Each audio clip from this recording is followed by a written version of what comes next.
अस्सलामुअलैकुम नाजरीन and welcome to the mid day show. तमाम तर अब तक की जो 1 बजे तक की सारी डेवलपमेंट और ख़बरें और तबसरे लेकर हम इस शो में हाजिर हैं और अब तक जो कुछ हुआ है, डेवलपमेंट हुई है और आगे क्या डेवलपमेंट होने जा रही है आपको पता है कि हम अपनी इस शो में आपको डिस्कस करके दिखाते हैं। मैं हूं आपके साथ लबीबा तैमूर और मेरा साथ देंगे as usual none other than Isar Rana sahab. Sir अस्सलाम वालेकुम जी। उम्मीद है कि आप खैर खैरियत से होंगे और इन्जॉय कर रहे होंगे ज़िंदगी को, और अल्लाह ताला आपकी ज़िंदगी में आज का दिन बहुत सारी खैर बरकत लेके आए। आमीन आमीन आमीन। आपके लिए भी यही दुआ है। मैं सब मैंने अपने देखने वालों के लिए नहीं बल्कि आपके लिए भी यही अच्छा दुआ ठीक है। अच्छा अब नाजरीन हम आपके लिए जो लेकर आए हैं खबरें वो हैं अब तक जो हो चुकी वो खबरें और जो आगे भी इस पूरे दिन में होंगी उनको भी हम डिस्कस करते हुए जाएंगे। और हमारे क्योंकि प्रोग्राम का मकसद यही है कि जो 1 बजे बैठकर तज्जिया तबसरे देखना चाहते हैं और शाम तक का वेट नहीं करना चाहते, स्पेशली उनके लिए हमने डिज़ाइन किया है शो। और अब हम आपको पहले बताते चलें कि सबसे अहम खबर जो चल रही है वो ये है जनाब वजीर आजम शहबाज शरीफ आज चीन का दौरा करने जा रहे हैं और वो चले गए एग्जैक्टली वो रवाना हो चुके हैं। अच्छा सर मुझे सिर्फ आपसे एक बात जाननी थी, इस दौरे में होगा क्या, कुछ मिलेगा भी हमें कि आनियां जी आनी बस? नहीं ऐसा नहीं है, और डेफिनेटली बड़ा इम्पोर्टेंट बड़ा क्रिटिकल मौके पे ये दौरा है और हमारे उनके साथ जो चीन के साथ दीगर मामलात हैं वो अपनी जगह पे, लेकिन एक जो बड़ा इम्पोर्टेंट इशू है वो ये कि 14 अरब डॉलर के कर्जे हैं जो हमने चीन को वापस करने। ओहो। तो इस दौरे में अगर हम वो रीशेड्यूल कराने में कामयाब हो जाते हैं तो इसका मतलब ये होगा कि हम पे से एक बोझ, क्योंकि 23 अरब डॉलर के हमने अदर देन चाइना जो कर्जे हैं वो देने हैं, वापस करने हैं, तो 14 ये भी मिला लें तो ये ऑलमोस्ट 40 के करीब बनते हैं, यानी बोझ थोड़ा सा कम होना जा रहा है। अगर ये 14 अरब के जो कर्जे हैं ये रीशेड्यूल हो जाते हैं और उसके बाद MOUs और दीगर चीज़ें तो अपने साथ चल ही रही हैं, लेकिन ये बड़ा इंपॉर्टेंट है कि और ये हो जाएगा, मुझे उम्मीद है कि हो जाएगा, क्योंकि शहबाज शरीफ साहब गए हैं तो डेफिनेटली अच्छी उम्मीदें रखें, इंशाल्लाह रखें, कुछ आएगा। लेकिन इसमें एक सवाल ज़रूर है अच्छी उम्मीदों के साथ कि आखिर कब तक हम कर्ज की मैं लेके पीते रहेंगे और हम कहेंगे कि हमारी फाका मस्ती बड़ा रंग लाएगी, कब तक हम इस बात पे फख्र करते रहेंगे कि इमरान खान सऊदी अरब से इतने पैसे ले आए, शहबाज शरीफ इतने पैसे ले आए। पड़ गई हमें हैं? आदत तो नहीं पड़ गई? आपने मैं बोला ना, मजबूरी हो गई, आदत तो पड़ी जाती है।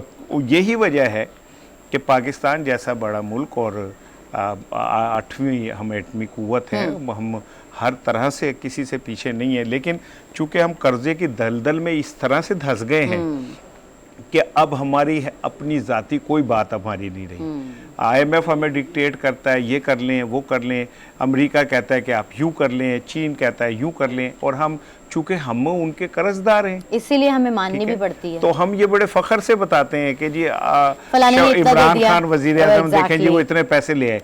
भाई ये कोई नहीं सोचता कि क्यों ले आए, भाई हम अपने वसाइल से क्यों नहीं कुछ आगे बढ़ सकते? सर कर्जों के तले भी इतना हम लोग दबे हुए हैं, वो निकले तो हम कुछ आगे का सोचे ना, हमें तो उसी की टेंशन लगी रहती है कि नहीं जी ये हम लोगों को कर्जा देना है तो इतना जितना हमने कमा लिया हम वो तो पूरा कर लें। अच्छा सर मैं एक बात कहूँ कि देखें जितना भी हम पे कर्जा है और मुख्तलिफ वो आते रहते हैं कि जी हर पाकिस्तानी पैदा होने वाला बच्चा भी इतने लाख का मकरूज़ है, बिल्कुल ठीक है, लेकिन कभी ये भी तय होना चाहिए कि जिन लोगों के दौर में कर्जे लिए गए उनके बच्चे भी मकरूज़ हैं या नहीं है, या उनके बच्चे खरबों अरबों-पति हैं कि नहीं, उनके कारोबार आसमानों पे हैं, उनके कोठी बंगले फैलते चले गए, और कौम जो है वो कम घरों से निकल के झुग्गियों की तरफ जाने लगे, उनके बच्चे भूख से मरने लगे, और जिन लोगों ने कर्जे लिए ठीक है वो आज खरबोपति हैं। डिस्क्रिमिनेशन हो जाती है ना।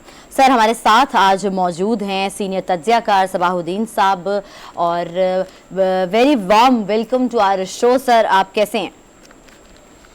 Thank you very much, it's a pleasure ji, मेरे लिए खुशी की बात है कि मैं आज आपके मिड डे शो पे आपके साथ। Thank you so much sir. सब भाई ये बताइएगा कि हम चीन के दौरे पे बात कर रहे हैं और आप समझते हैं कि जो मौजूदा हालात हैं, जिसमें अभी पिछले दिनों एक शोर भी बुलंद हुआ कि पाकिस्तान, चीन, रूस एक पैक्ट बनाने जा रहे हैं और उसके बाद अचानक सब कुछ बदल गया, तो इस ये दौरा जो है, आप क्या समझते हैं इसकी स्ट्रेटेजिक क्या हैसियत है?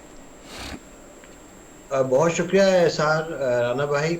हमारी फॉरेन पॉलिसी के दो एंकर्स हैं इस वक्त। एक हमारा anchor kingdom of Saudi Arabia के साथ कनेक्टेड है और दूसरा चाइना के साथ। इन दोनों ममालिक के साथ हमेशा जो भी हमारी फॉरेन पॉलिसी रही है उस पे ये दोनों ममालिक और इनकी पॉलिसियाँ बहुत गहरे हमेशा असरात इनके हमारी फॉरेन पॉलिसी के ऊपर होते हैं।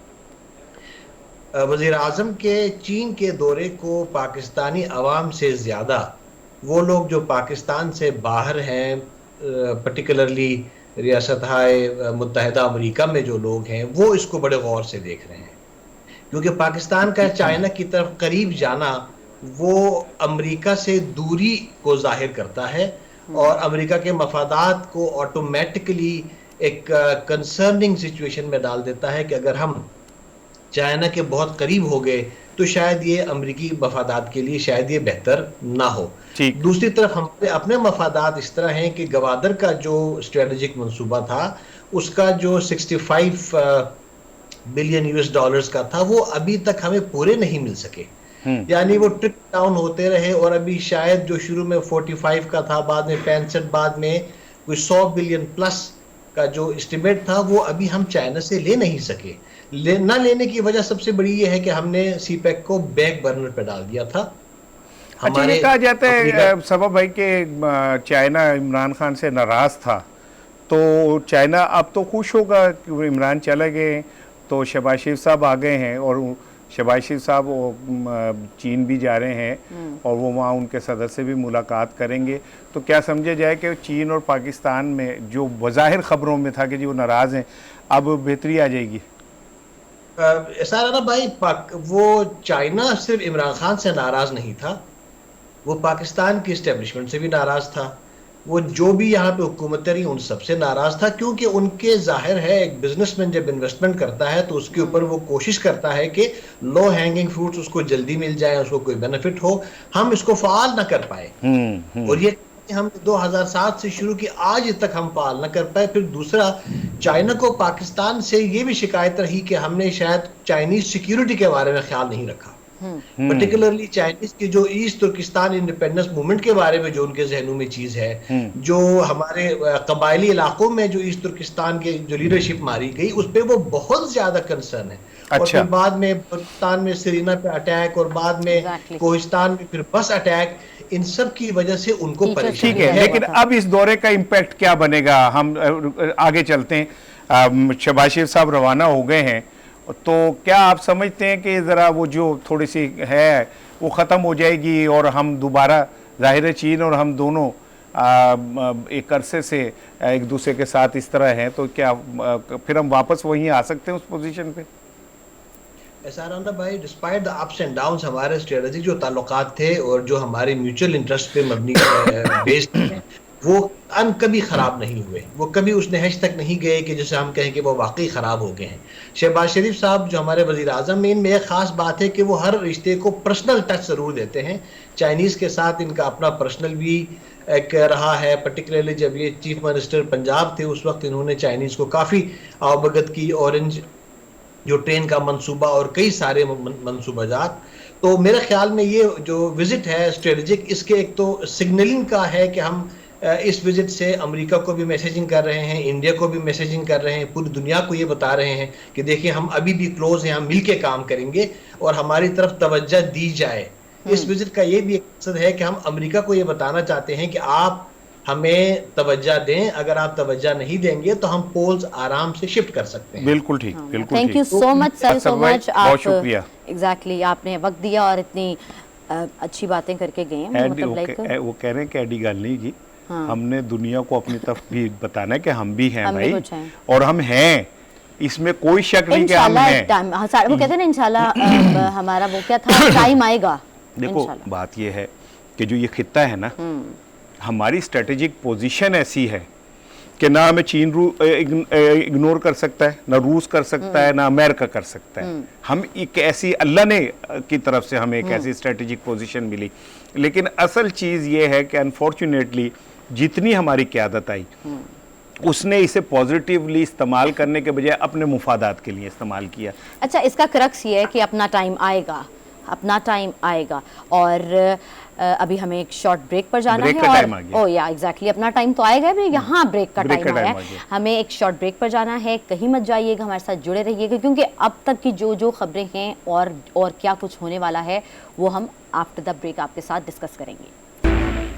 वेलकम बैक नाजरीन, और हम मिड डे शो में जो दूसरी अपनी खबर जो है ना शामिल करना चाह रहे हैं वो ये है कि तहरीक इंसाफ का जो लॉन्ग मार्च है वो 5वें रोज़ में दाखिल हो चुका है, और आज जो है वो गुजरांवाला से उसका आगाज़ करेंगे। और सबसे अहम बात यह है कि कल एक बयान आया, खिताब कर रहे थे जगह जगह पे खड़े होकर भी इमरान खान साहब की जानिब से कि इनकलाब आखिर बैलेट बॉक्स से आएगा या खून रेजी से। इसार साहब, फिर तो फैसल वाउडा वाली बात तो मुझे ठीक लगती नजर आ रही। बिल्कुल ऐसे ही है, लेकिन हमें हमाद गजनवी साहब ने ज्वाइन किया है। मैं चाह रहा हूँ पहले जरा उनसे पूछें कि क्या ये सब क्या है, उसके बाद हमारे साथ मौजूद हैं सीनियर तज्ज़ियाकार हमाद गजनवी साहब। Sir welcome. Thank you.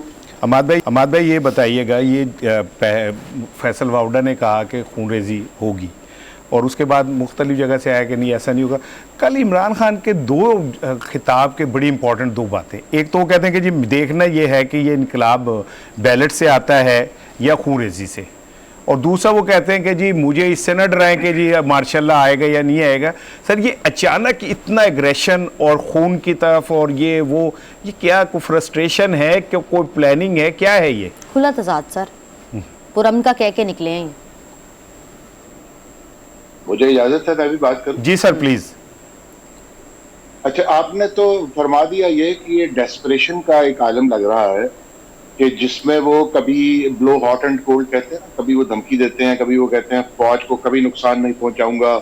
वो हिंदुस्तान वाले जब नाचना शुरू करते हैं और रक्स करते हैं खान साहब की बातों पर कि ये फौज के खिलाफ गुफ्तगू कर रहे हैं, तो ये तो इंडिया का एजेंडा है, वो खुश होते हैं। तो फिर जब ये बहुत ज्यादा फीडबैक और बैकलैश बल्कि आता है तो फिर खान साहब कहते हैं नहीं मैं फौज के साथ हूँ और मैं अपने इदारों को कभी कमजोर नहीं करूंगा।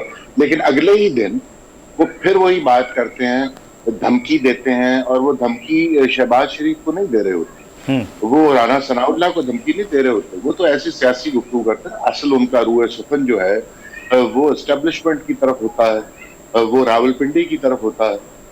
तो आपने जैसे कहा कि फैसल वाउडा ने तो हमें पहले खबरदार कर दिया, लेकिन हम समझते हैं कि शायद ये लोग जो ट्रेडिशनली रवायती तौर पर फौज के साथ मिलकर सियासत करते थे, तो वो अब खान साहब से अलहदा होकर शायद हमें ऐसे ही डरा रहे हैं, और खान साहब भी धमकियां पता नहीं दे रहे हैं ये दुरुस्त है या नहीं है, प्रेशर डालने के लिए कर रहे हैं। लेकिन जब अमीन गंडापुर साहब की ऑडियो सामने आती है तो हमें पता लगता है कि ये बातें नहीं है, ये वाकई हकीकतन इसमें खून का खतरा है। ये सामने नजर आ रहा है अब तो आपको कि बंदूकें आ रही हैं और बेपनाह आ रही हैं, और वो इस्लामाबाद पिंडी के बॉर्डर पर आ रही हैं। यहाँ तक तो हम सबको मालूम है ना, उससे आगे मारगला की पहाड़ियों में क्या हो रहा है ये हमें नहीं मालूम आम आदमी को, लेकिन ये एक मंसूबा बहरहाल मौजूद है कि बदअमनी पैदा की जाए और इस मार्च को वाकई खूनी मार्च में तब्दील। हमारे साहब जो आप बता रहे हैं जिस तरह वो सिचुएशन बन रही है, ये तो बड़ा खौफनाक सा मंजर सामने आ रहा है। अगर इस तरह की हुई तो ये तो मैं समझता हूँ कि जग हसाई तो दूर गई भाड़ में, पाकिस्तान के अंदर इतना बड़ा ये क्लैश और ये तो बिल्कुल अनारकी फैल जाएगी, ये तो मुल्क का सारा सिस्टम जो है तबाह हो जाएगा। आपने बिल्कुल बात का अहाता कर दिया कि ये तो सारा निजाम तलपट होके रह जाएगा, और ये रियासतें तो इस तरह नहीं चलती। फिर वो हमने देखा है कि कुछ रियासतें, मैं नाम नहीं लेता उनका, वो गरीब सही कमजोर सही, लेकिन बहरहाल रियासतें हैं, हम उनका क्या इस वक्त जिक्र करें, लेकिन बहुत से मुल्कों में हमने ये सूरत हाल देखी है कि किस तरह एनर्जी आती है और उसके बाद स्टेट की रिट पहले कमजोर होती है, फिर वो जत्थे जो हैं वो मजबूत होना शुरू होते हैं, फिर मुख्तलिफ इलाकों पर वो अपना अपना कब्जा और दावा करना शुरू करते हैं। ये तो एक पैटर्न है रियासत के बिखरने का, और ये रियासत इसी तरह अनस्कूल हुआ करती है, जिसको हम अपनी जबान में कहते हैं ना किद्दू भूल गया, जी ये होता है। कि रियासत में छोटी छोटी पहले पॉकेट पैदा होती हैं, उसके बाद सारा निज़ाम तलपट हो जाता है, जो इलाका जिसके कब्जे में आ गया वो उसका वहाँ वॉरलॉर्ड बन जाता है। हमारे साथ अफगानिस्तान में क्या होता रहा है 78-79 से हमारे सामने है, हमारी हम जिंदगी में हमने देखा है ये सारा। तो आपने बिल्कुल सही तरफ निशानदेही की कि अब ये मसला ये नहीं है कि आपका इमेज दुनिया में क्या हो रहा है, वो क्या सोचेंगे, हमारी डेमोक्रेसी क्या है। अब मामला ये है कि ये रियासत ऐसी नहज पर आ गई है कि जो बाइडेन, ये लोग जो हैं बड़े तरीके से अपना इशारा कर देते हैं। उसने वहां से इशारा किया है कि ये रियासत जो है इसमें न्यूक्लियर इसकी कैपेबिलिटी जो है क्या ये महफूज हाथों में है। तो ये वो सारा कुछ देख रहे होते हैं ना, इसी की रोशनी में गुफ्तगू कर रहे होते हैं। हमारे साहब आपने जो अभी अचानक जो बाइडन की बात की, तो ये एक बड़ा एक दिलचस्प नुक्ता आप सामने ले आए कि जो बाइडन कहता है कि हमारे एटमी असासे पाकिस्तान के दिस एंड दैट, और फिर उसके लिए उसे एक तो जी तो चाहिए, एक ग्राउंड के ऊपर कोई चीज़ तो चाहिए। तो अगर ये सारा कुछ ऐसे हो रहा है तो अमेरिका का आज बयान भी आया कि जी हमारा रिजीम चेंज से कोई ताल्लुक नहीं, लेकिन जो कुछ हो रहा है वो तो अमेरिका के ऐसा लग रहा है जो स्क्रिप्ट वो चाह रहा है उसके मुताबिक हो रहा है। व्हाट इज दिस सर, असल में क्या चक्कर चल रहा है सर ये? देखिए, ये तो आप ही की तरह मैं भी अंदाजे लगाता हूँ और मुख्तलिफ चीज़ों को जिक्सा के पजल जोड़ने की कोशिश करता हूँ। कभी मुझे ईदी साहब की बात याद आती है, कभी डॉक्टर सार साहब की आती है, कभी हकीम सईद साहब की बात आती है।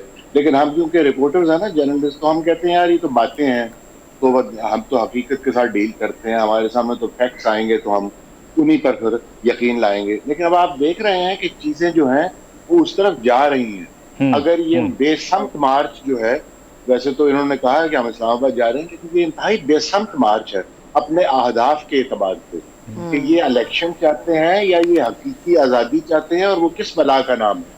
ठीक, यानी पंजाब हकीकी आज़ादी से इस वक्त लुत्फानंदोज हो रहा है क्योंकि यहाँ पर परवेज इलाही साहब और PTI की हुकूमत है, या आप ये कहिए कि KPK पिछले 10 साल से हकीकी आज़ादी की लज्जत से आशना है क्योंकि वहाँ पर हुकूमत है PTI की। ये अलग बात है कि 10 साल बाद वो सूबा बैंकरप्ट हो गया है। लेकिन बहरहाल ये अपने अहदाफ के एतबार से लॉन्ग मार्च बेसमत थी, और इसकी हमें ये अब नज़र आ रहा है कि खान साहब जो चीज़ें मांगते हैं नेगोशिएशन में, रात को जब मुलाकातें करते हैं, वो उनको नहीं मिल रही, और वो मुसलसल थ्रेट दे रहे हैं। और ये थ्रेट नहीं है, इसकी उन्होंने कुछ तैयारी भी कर रखी है। जैसे कि मैंने मैं एक और छोटा सा सवाल, ये कहीं आर्मी चीफ का रोला तो नहीं है लगवाने का? क्योंकि खान साहब इसकी तरफ भी मुसलसल कभी कहते हैं कि लंबी एक्सटेंशन दे देता हूँ, कभी कहते हैं कि जी मिल के कर लेते हैं, कभी कुछ। तो सर ये आर्मी चीफ के लगवाने के लिए भी तो एक प्रेशर डेवलप तो नहीं हो रहा अपनी मर्जी का? जी लंबा चीफ नहीं, वो ताहयात कहते हैं, मैं आपको चीफ लगा दूंगा। अच्छा, आपने बिल्कुल सही कहा कि पस मंजर में ये एक चीज है और खान साहब इसको इंतहाई अहमियत दे बैठे हैं। चीज तो अहम है, ये बहुत अहम तैनाती और फौज में ताकतवर हमारा सबसे मुनज़्ज़म इदारा है और उसका किरदार भी रहा है। लेकिन खान साहब जो है वो समझते हैं कि ये मेक और ब्रेक पॉइंट है। हालांकि मुसलसल इलेक्शन जीतते हैं और अब उनको असल में तरीका एक आता है हुकूमत में आने का, जो अब एक दफा वो आए हैं, उनका ख्याल है कि मैं एस्टेब्लिशमेंट के कांधों पर ही चढ़ के आ सकता हूँ। हालांकि एक नई सूरत हाल जन्म ले चुकी है।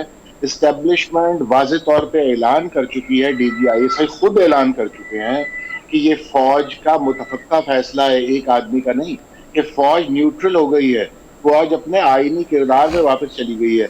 ये एक पॉपुलर आदमी के लिए बेहतरीन मौका है कि वो फौज के दाखिली मामलात को छोड़कर और आईनी पोजीशन जिसमें वजीर आजम ने लगाना है आर्मी चीफ को, इस मामले को छोड़कर वो अपनी फतूहात पर नजर रखे, और इलेक्शन तो 1-2 महीने के फर्क से हो ही जाना। बिल्कुल सही, बिल्कुल सही। हमारे साहब thank you so much sir, आपने हमें टाइम दिया। अभी रह गई बहुत सारी चीजें हमारे साहब से करने वाली। एग्जैक्टली, आपको पता है शॉर्टेज ऑफ टाइम आपको पता करना पड़ता है। कहीं भी मत जाइएगा, वक्त हुआ है एक छोटी सी टाइनी माइनी सी ब्रेक का। वेलकम बैक नाजरीन, मिड डे शो में अब तक के लिए जो डेवलपमेंट हुई है उनके अंदर कुछ समातें हुई हैं। जल्दी से मैं बता दूं कि कौन कौन सी समातें हुई। वो ये हैं, इस्लामाबाद की एहतसाब अदालत में LNG रेफरेंस पर समात हुई है। लाहौर की एहतसाब अदालत में पैरागॉन हाउसिंग सोसाइटी की रेफरेंस के हवाले से उस पर समात हुई है। NA 45 कुरम में इमरान खान के खिलाफ ज़ाब्ता अखलाक की खिलाफ वर्जी केस की समात हुई है। जबकि इलेक्शन कमीशन में कौमी असम्बली के हल्का NA 2 से 37 मलीद में मुबैना धांधली और बदअमनी के मुतल्लिक रहनुमा पीटीआई शहाब इमाम की दरख्वास्त पर समाअत हुई है। ये इसलिए मैंने जल्दी जल्दी बोला कि मैं आपको बता चुकी हूँ कि 1 बजे तक ये समातें हो चुकी हैं। ज्यादा जल्दी नहीं बोलिए सर, टाइम बहुत थोड़ा है क्योंकि हम फिर ठीक है, बहुत स्ट्रिक्ट है हमारे प्रोड्यूसर साहब। अच्छा, अब जिस पे हम बात करना चाह रहे हैं वो ये है कि इमरान खान के रजीम चेंज में कोई सदाकत नहीं है। ये वाश गाफ अल्फाज में साइफर आया है। अच्छा माशी, इसे साइफर आया फिर ये खो ना जाए ना कहीं इधर उधर है। एग्जैक्टली, ये करके उड़ता हुआ साइफर ना हुआ, वो कोई 2-2.5 माह का बच्चा हो गया जो घूम जाता है ना। एग्जैक्टली, लफ्ज़ नहीं पिया जी किधर, रिकॉर्ड भी नहीं मिलता। देख लें, ये वो वाला उमरडार साहब पीटीआई के रहनुमा, पीटीआई के रहनुमा तहरीक इंसाफ के उमरडार साहब ने हमें ज्वाइन किया है। Sir, warm welcome. Thank you Dar sahab, ये क्या इमरान खान साहब को हो गया अचानक खूनरेजी की धमकियां, और कि अगर इलेक्शन नहीं हुए तो खूनरेजी होगी? सर जी जरा उनसे के हाथ होला रख लें, कौम थोड़ा वैसे ही परेशान है, तो तुझे डराता पड़ के। नहीं देखिए, मैं आपको गुजारिश करूं कि इमरान खान साहब ने ये जो जिस ट्वीट किया है, जिस नज़र से ये जो पुरअमन बैलेट का इनकलाब होता है, ये पहला फेज होता है, मैं आपको बताऊं। और आपको याद होगा कि जब रजीम चेंज के जरिए इमरान खान साहब की हुकूमत को ख़त्म किया गया है, तो इमरान खान साहब ने खुद इस बात का बताया कि मैं तो अगले दिन अपने घर बैठा हुआ था और मैंने जब सोशल मीडिया देखा और मैंने इलेक्ट्रॉनिक मीडिया देखा तो पाकिस्तान के अवाम जो थे वो बाहर सड़कों के ऊपर आए हुए थे। तो अवाम ने पहले दिन से ही इस इम्पोर्टेड हुकूमत को मुस्तरद कर दिया था। इमरान खान साहब फिर फील्ड में निकले, मैदान में आए। ठीक है, मैं उनकी पॉपुलैरिटी को चैलेंज नहीं कर रहा। जितने बाय इलेक्शन हुए इमरान खान साहब ने रिकॉर्ड किया कि पहली दफा कोई बंदा 7 हलकों से कामयाब हुआ। लेकिन मैं कह रहा हूं कि जो उन्होंने कल कहा कि जी अगर इलेक्शन नहीं हुए तो फिर खूनरेजी होगी, तो ये तो सीधी सीधी रियासत को धमकी होगी ना डॉक्टर साहब। देखिए, मैं उसी तरफ आना चाहता था। जरा मैं उसका सीक्वेंस आपको बताना चाहता हूं कि एक्चुअली ये जो इमरान खान साहब इंतखाबात का मुतालबा कर रहे हैं, ये मुतालबा पाकिस्तान के अवाम का मुतालबा है। और जब आप अवाम की आवाज को कुचलते हैं, जबर से आप उसे जोर जबरदस्ती दबाने की कोशिश करते हैं। इमरान खान साहब तो बार बार कह रहे हैं कि पाकिस्तान में ये जो पुरअमन इनकलाब है, इसको बैलेट तक महदूद रखें। अगर बैलेट तक ना रहा फिर क्या होगा? मायूस हो जाते हैं लोग, इस हुकूमत को एक्सेप्ट नहीं कर रहे, लोग इस हुकूमत को मानने के लिए तैयार नहीं मेरा है। सवाल ये है, 6 माह की जो इस हुकूमत की परफॉर्मेंस है, मेरा सवाल ये कि अगर इलेक्शन फर्ज करें नहीं होते तो फिर क्या होगा? फिर इमरान खान साहब कहते हैं अगर इलेक्शन नहीं होते तो खूनरेजी होगी, फिर तसादुम होगा रियासत से। देखिए, इमरान खान साहब एक मुहिब्बे वतन लीडर हैं। इमरान खान साहब कभी भी ये नहीं चाहेंगे, लेकिन अगर अवाम ही फिर आपके वो निकल जाए, और जैसे श्रीलंका में हुआ है, आपको पता है, फिर जब अवाम मायूस हो जाए और अवाम आज खुद ही कुछ इस तरह के इनिशिएटिव लेना शुरू कर दें, तो फिर उसमें इमरान खान साहब भी क्या करेंगे, कैसे कंट्रोल करेंगे अवाम को? फिर तो राना सनाउल्लाह का इल्जाम ठीक हो गया ना कि आप बंदूकें इकट्ठी कर रहे हैं, लोग इकट्ठे कर रहे हैं। इसका मतलब है कि आप कहीं ना कहीं इस तरह की प्लानिंग हो रही है, फिर इसका मतलब ये लिया जाए? कतन कोई ऐसी प्लानिंग नहीं हो रही। एक फेक वीडियो जो राना सनाउल्लाह और गवर्नमेंट ने दिखाई है अली अमीन गंडापुर की, वो उसकी तरदीद कर चुके हैं वो कट पेस्ट है। मैं सिर्फ ये अर्ज करना चाहता हूं कि जब आप अवाम की ख्वाहिशात, अवाम के मुतालबात, अवाम की आवाज को जोर और जबर से कुचलने की कोशिश करेंगे, उसे दबाने की कोशिश करेंगे, और खुदा न खास्ता अगर हालात इमरान खान साहब के हाथों से भी बाहर निकल जाते हैं, तो फिर कैसे हालात होंगे? ठीक है। अब कल उन्होंने कहा कि जी मुझे मार्शाल्लाह से ना डराएं। कौन डरा रहा है सर मार्शाल्लाह से? देखिए, मैं आपको गुजारिश करूं, इस तरह की आवाजें तो जी उठती हैं ना। अभी एक फैसल वाडा साहब की भी प्रेस कॉन्फ्रेंस सामने आई, जिसमें उन्होंने कहा कि मैं इस लॉन्ग मार्च में जनाजे ही जनाजे देख रहा हूं, खून ही खून देख रहा हूं। यानी लोगों को एक डराने की कोशिश की गई उस प्रेस कॉन्फ्रेंस के जरिए कि लोग इस लॉन्ग मार्च में शरीक ना हो। लेकिन इस वक्त इस लॉन्ग मार्च की अल्हम्दुलिल्लाह ये पोजीशन है कि आप जेलों में बंद कैदियों से भी अगर लॉन्ग मार्च का पूछें तो वो भी आपको कहेंगे कि बाहर जीटी रोड पर अवाम का तूफान बरपा हुआ है इमरान खान के हमरा। डार साहब, अब चूंकि हमारा टाइम थोड़ा सा कम है, आपसे तफसीली बात नहीं, लेकिन एक रिक्वेस्ट करूंगा कि खान साहब से आपकी होती रहती है, उनसे कहें कि इस तरफ हालात ना लेके जाएं जिसमें अवाम जो है कहीं किसी टकराव की पोजीशन में जाए। पॉलिटिकल लीडर जो है पॉलिटिकल रास्ता निकालते हैं सर।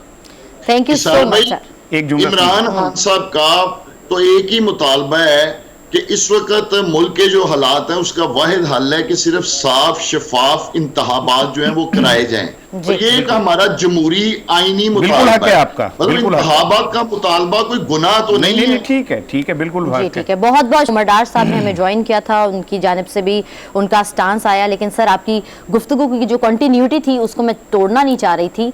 उन्होंने कहा कि आवाम चाहती है, एक लीडर जो होता है ना, वो एक लीडर हमेशा अच्छी और पुरअमन बात। बिल्कुल ठीक है, आप ब्रेक ले, क्योंकि अगर ब्रेक ना ली तो प्रोड्यूसर की तरफ से जी, यहाँ एक वक्त है, एक ब्रेक का यहाँ वक्त है।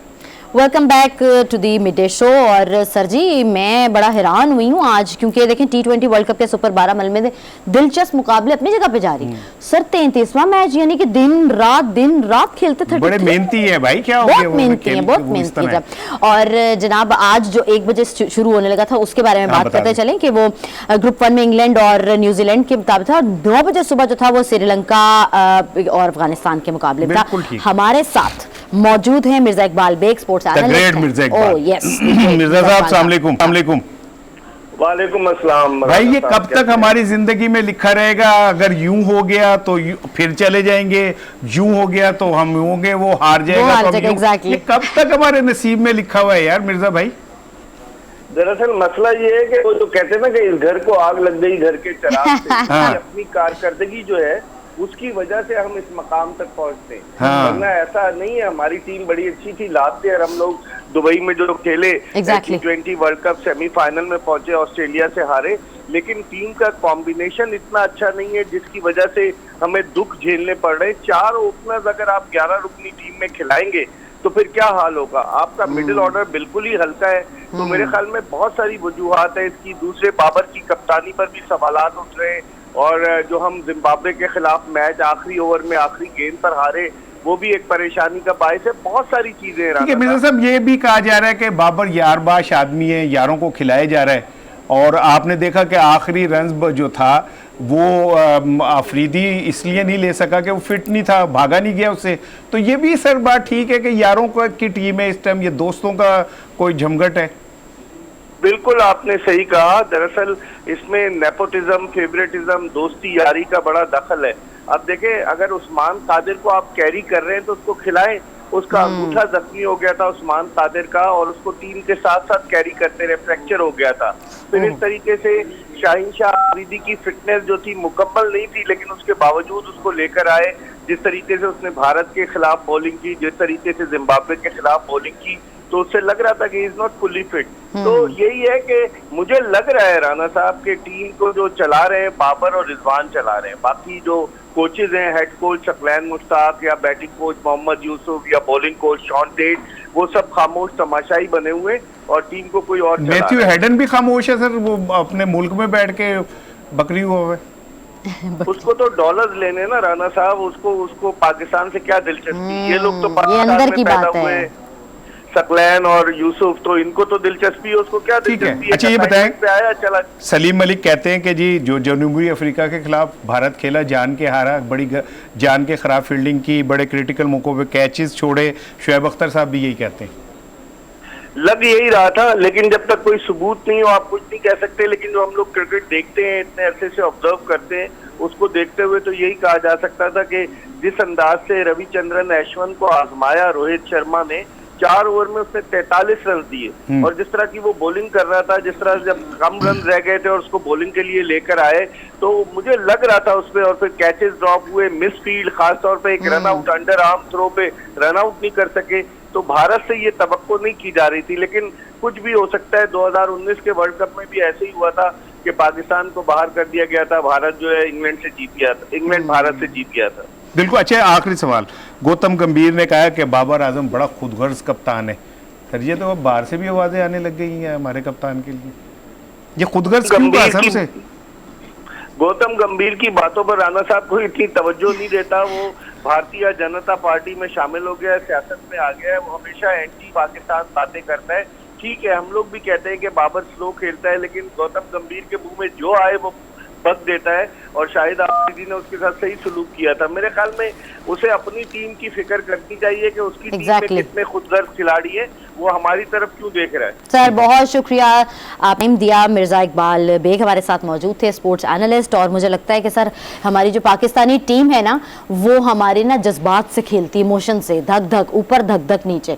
मतलब आप कभी तो जब इतनी ज्यादा आपसे एक्सपेक्टेशंस लगाई हो तो कम से कम आप जीत जाओ, पता क्या है, जीत जाओ प्लीज। मैं आपको एक बात बताऊं कि पूरे पाकिस्तान का अलमिया ये है कि हमारे यहाँ मेरिट की कोई अहमियत नहीं, ठीक है।